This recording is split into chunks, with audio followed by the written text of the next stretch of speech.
Hello friend, आज मेरे पास फ्लिपकार्ट से पार्सल आया है तो इसको अनबॉक्सिंग करते हैं।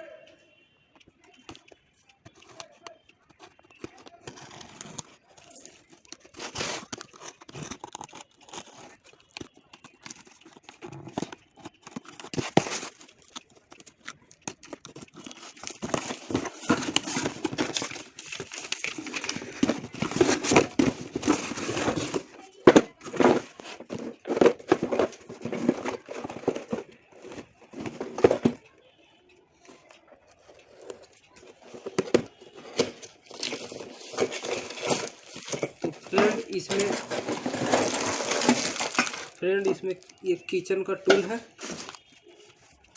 5 पीस है। तो ये चिमटा है,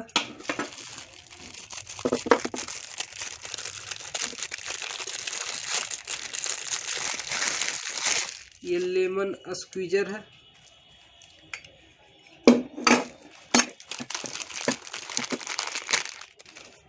ये पकड़ है, पकड़, ये व्हिस्कर है और ये मैसर है। तो ये 5 सामान है, मैंने फ्लिपकार्ट से लिया, आपको भी लेना रहा। ये सब स्टील का बना हुआ है, ये सब पेटल्स कंपनी का है। यहाँ पे इसका दिया हुआ है, इसका डिस्क्रिप्शन। तो आपको लेना रहेगा तो लिंक डिस्क्रिप्शन में दे दूंगा। तो आपको ये वीडियो कैसा लगे, अच्छा लगा हो तो वीडियो को लाइक करें और चैनल को सब्सक्राइब करें और दोस्तों के साथ शेयर करना ना भूलें।